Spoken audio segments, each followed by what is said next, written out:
para Pablo Páez, él es integrante del equipo de Colón Rural. Tuvimos la oportunidad de conocerlo este fin de semana.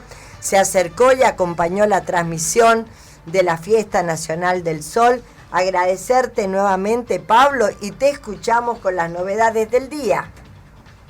Buen día, Celia, buen día, Giselle, Victoria, Raúl y a nuestra audiencia. Y sí, la verdad que un placer haber estado ahí compartiendo en la Fiesta Nacional del Sol. La verdad que muy lindo los stands, la gente, la verdad que bastante entretenido, divertido y bueno, una alegría enorme. ¿Cómo la calificas a la fiesta del 1 al 10? Y para mí 10. 10. La verdad que bien, me gustó bastante. 10. Al 264 504 3539 ya tenemos la calificación que es 10 de Pablo Páez. Ahora sí te escucho.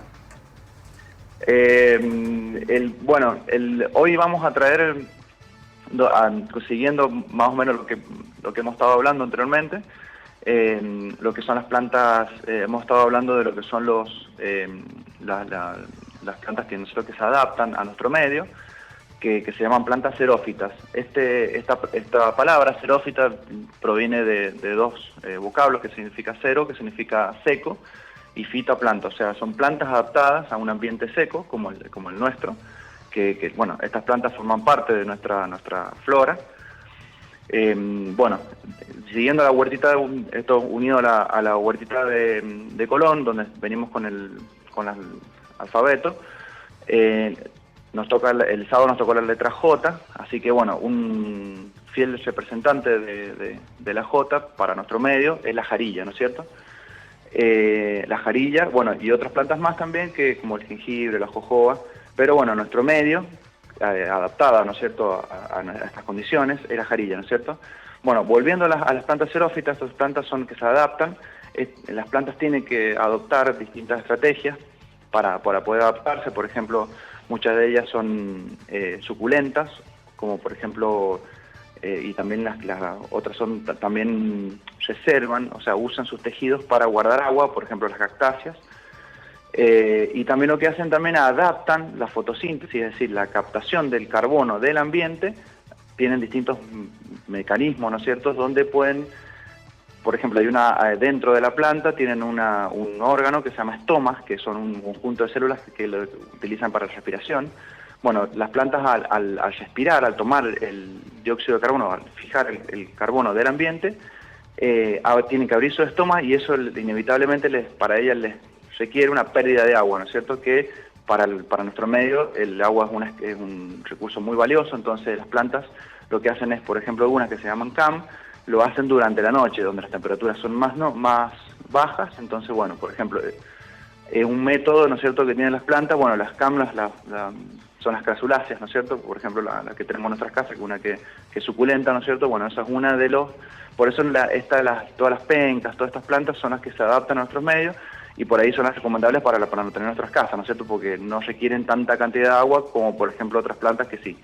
Y bueno, volviendo a la jarilla, bueno, hay distintas especies, se diferencian por la hoja, y bueno, todas estas plantas se consideran medicinales porque tienen tienen muchos beneficios para nosotros.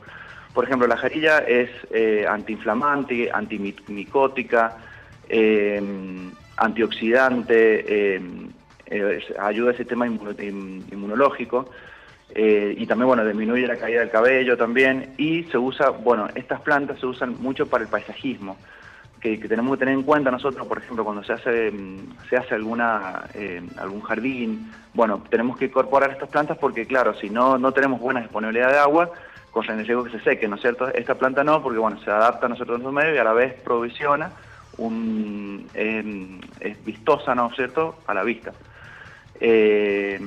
Bueno, esta planta, porque también se usa como medio de combustible, se está protegida a través de una ley. Nosotros en Mendoza se salió una ley en el 2006 a través de la Cámara de Diputados, donde la protege, ¿no es cierto?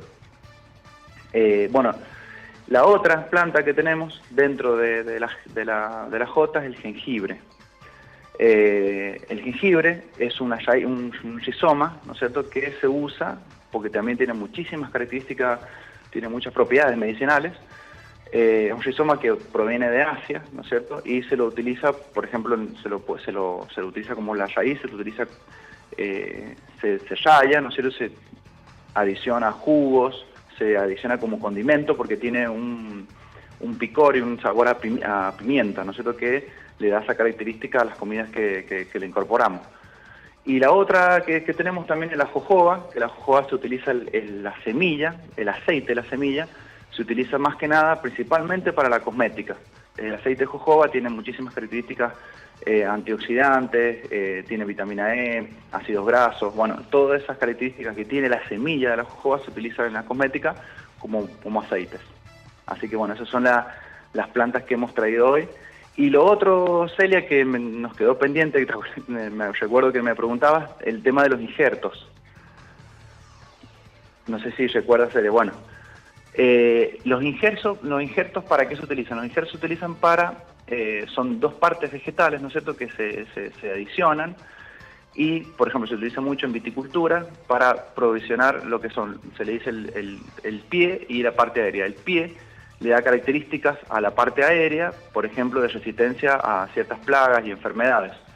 Lo importante a tener en cuenta en lo que es el injerto es que tenemos al injertar, como son dos tejidos vegetales, son tejidos vivos, ¿no es cierto?, y necesitan, la parte subterránea le provisiona a ese tejido que hemos adicionado a esa planta todos los nutrientes. Entonces tenemos que tener en cuenta que el injerto sea, los haces vasculares que se solapen de la mejor manera.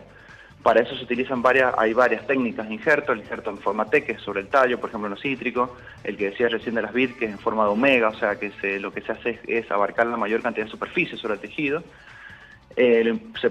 Principalmente la época de hacer injerto es en invierno, antes de la aparición de las primeras temperaturas que activan los tejidos vegetales, y lo que se hace también se lo envuelve, cosa de que tenga la menor cantidad de oxígeno.